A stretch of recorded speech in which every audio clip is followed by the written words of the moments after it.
Bom dia, minha gente! Tudo bem com você? Espero que você esteja bem. Então, poucos dias atrás, eu fiz um vídeo perguntando quais perguntas você quer me fazer. Então, hoje vai ser as respostas para as suas perguntas, tá bom? Vamos lá!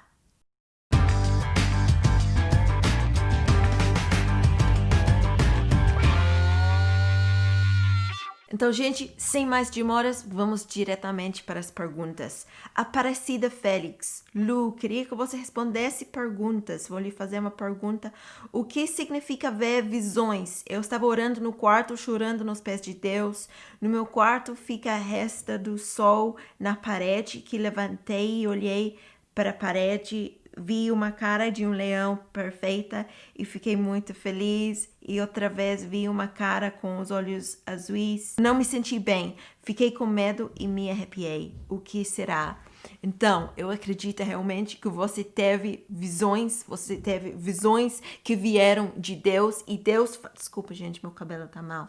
E, gente, realmente Deus dá visões para o povo dele. Tá na Bíblia. Tá na Bíblia. Aconteceu com João, no livro do Apocalipse. Aconteceu com Daniel, com Ezequiel, com Isaías, com a maioria dos profetas. Eles tiveram visões. Eles foram a lugares celestiais. Paulo também, ele foi a lugares celestiais. E realmente, eu acredito que você teve uma visão. Deus estava comunicando com você. Ele estava demonstrando para você que ele é o leão de Judá. E você precisa perguntar para Deus: Deus, obrigada por essa visão. O que o Senhor quer me mostrar? O que o Senhor está falando para mim? Você precisa cavar mais. Você precisa buscar Deus e perguntar o que isso significa. Acredito mesmo que veio de Deus. E ela falou que ela teve outra visão, mas ela não se sentiu bem. E ela ficou com medo. Também pode ser de Deus mesmo. As visões que Deus nos dá não são todas visões que nos fazem ficar bem e felizes. Também podemos estar na presença de Deus e sentir medo e sentir arrepiado e sentir incômodo. Às vezes a presença de Deus provoca medo em nós, porque Deus é todo poderoso, ele é incrível. E na Bíblia tem muitas visitações de anjos e a reação dos homens é sempre igual, é de medo. Então, isso é normal. Acredito que Aparecida, você deveria buscar mais a Deus e perguntar o que ele está te falando com essas coisas, porque são incríveis mesmo. Próxima pergunta. Não tenho pergunta, só tenho a agradecer. Seus vídeos têm me fortalecido bastante na caminhada. Obrigada, Satu, obrigada. Deus abençoe você. Também gosto de receber seus comentários, tá bom? Camille Duda Lilioso disse: alguém pode me responder, por favor, que em casa sou a única que sirvo a Deus e minha mãe vive dizendo coisas erradas. E eu falo para ela parar porque não agrada a Deus. Isso é errado eu falar isso para ela. Olha, é o seguinte, eu acho que nós, como cristãos, nós precisamos corrigir outros cristãos, corrigir com amor e com compaixão, não corrigir com brava ira outros cristãos. Mas nós, como cristãos, não deveríamos esperar que pessoas não cristãos vivam do mesmo padrão que nós. Então, eu entendo que você tem o seu coração sincero, você quer o bem da sua mãe, mas se ela não é cristã, não adianta exigir padrões cristãs dela. Ela primeiro precisa conhecer Deus, primeiro precisa se arrepender, se converter, para depois você, com amor e com carinho, corrigir ela e falar que ela não deveria falar coisas que não agradam a Deus. Então, eu acho que você não deveria estar corrigindo ela. Ore por ela, tá? Fale do amor de Deus para ela. Rita de Cassia disse: oi, Rita, tudo bem? É bom te ver aqui. Lu, fala sobre casamento. Como você faz para ser uma esposa sábia? Não sei se seu esposo é convertido, vai ajudar muitas mulheres. Pois é, gente, é verdade, meu esposo não é convertido. Como faz para ser uma esposa sábia? Gente, que pergunta difícil para mim responder.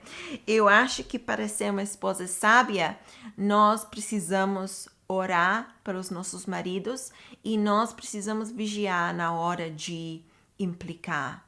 Eu acho que uma boca fechada é muito mais sábia do que uma boca aberta, do que uma língua falando toda hora, expressando nossa opinião. Eu acho que é muito mais sábio simplesmente quando o nosso marido comete um erro ou faz algo de errado, não falar nada. Ele sabe que ele cometeu o erro. Ele sabe que ele fez algo de errado. Não ajuda na hora que nós falamos: ah, você não deveria ter feito isso. Isso é implicar.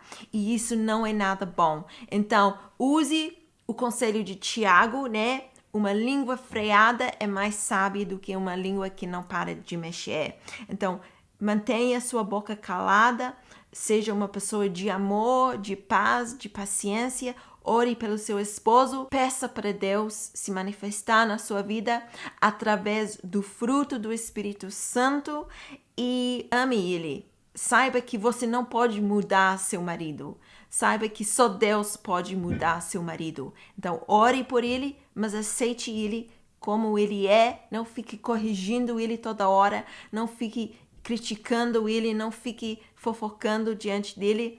Seja uma pessoa mais calada, mais sábia, mais paciente e uma pessoa que apoia ele e que ama ele. Amém? Edilson Maressani falou: gostaria que você falasse da lei dos bem-aventurados, que está lá em Lucas 6, e explicando para nós o que é ser pobre em espírito, o que é ter fome de Deus e o que é amar a Deus de todo o nosso coração e entendimento.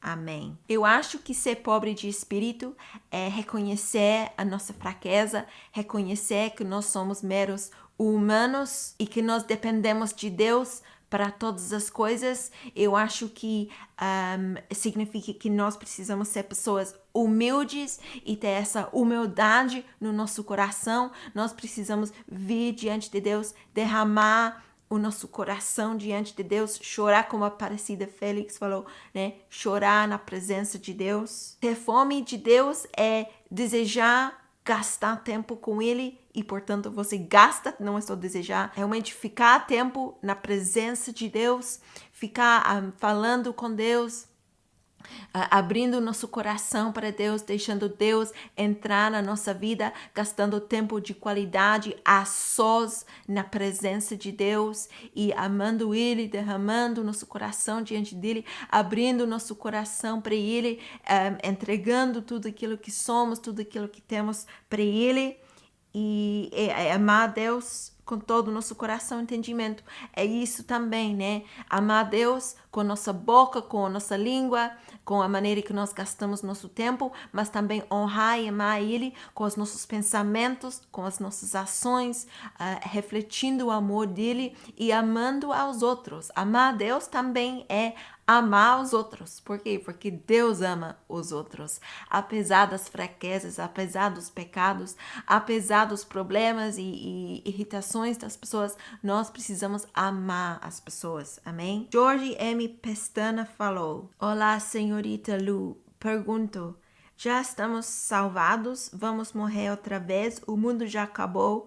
Jesus já veio e vive com nós. Se você entregou a sua vida para Jesus, se você se arrependeu dos seus pecados, se você morreu ao velho eu e você se ressuscitou e você está vivendo uma nova vida na presença de Jesus Cristo, se você tem perdão no seu coração, se você perdoa todo mundo, se você perdoa quando alguém te magoa, significa que você sim, você recebeu o perdão de Deus na sua vida, que você irá para o céu, mas precisamos viver em obediência a Deus, precisamos viver obedientes conforme está escrito na Bíblia, conforme todos os mandamentos no Novo Testamento, e precisamos ter relacionamento com Deus e ter um relacionamento ativo e vivo, falar com Deus, estudar a Bíblia.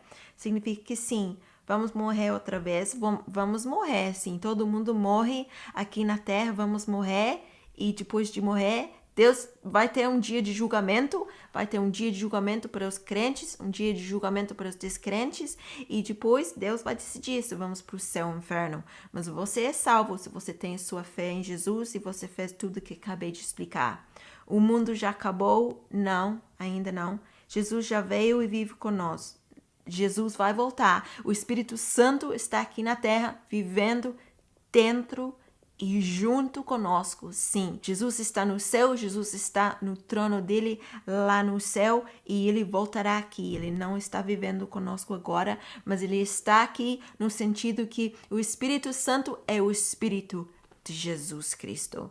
Então, nesse sentido, temos o Espírito de Jesus vivendo aqui. Miriam Jesus falou: oi, amada irmã Lu, a gula é um pecado, eu sou gorda, minhas irmãs também. Confesso que às vezes, como sem fome, é pior que um vício. Ufa, misericórdia, mas estou tentando. Gostaria que você fizesse um devocional a respeito da glutonaria. Tô rindo porque ela falou de devocional. A respeito da glutonaria, beijos. Uau, que pergunta interessante. Eu gostaria de fazer um devocional sobre isso mesmo, porque é interessante, né?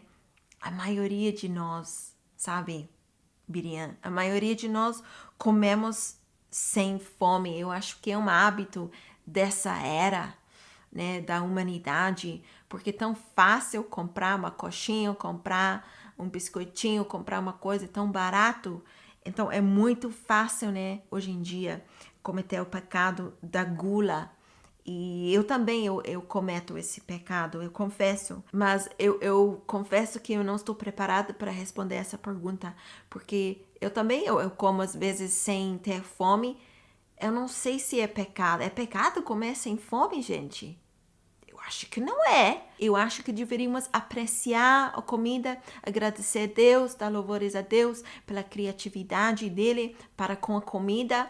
Eu acho que isso é muito importante e eu acho que a maioria de nós comemos quando não temos fome. E sim, a gula é pecado quando é exagerado, quando comemos demais, demais, demais. Eu acho que ter domínio próprio é um fruto do Espírito Santo e quando nós comemos demais, talvez não estamos tendo domínio próprio. Então, realmente, nós precisamos ter mais domínio próprio, mas comer sem ter fome, eu não considero que isso seja pecado. Às vezes nós comemos na hora do almoço, porque é a hora do almoço, não é porque tenhamos fome, né? E eu acho que todo tipo de exagero não é bom, e claro, quando nós exageramos no que nós comemos também não é bom, porque está escrito: não estejas entre os bebedores de vinho, nem entre os comilões de carne, porque o beberrão e o comilão caem em pobreza, e na sonolência vestirá de trapos o homem. Gente, esse vídeo já tá muito longo demais e eu respondi, eu acho, a 98% dos comentários, mas como o vídeo ficou tão longo, decidi dividir o vídeo em 3 partes, tá bom? Então, amanhã você verá a segunda parte e não se esqueça de assistir para ver se eu falei com você, se respondi a sua pergunta, tá bom? Beijinho para você, até amanhã. Deus abençoe você. Não se esqueça de orar e andar no Espírito. Amém? Beijinhos. Tchauzinho.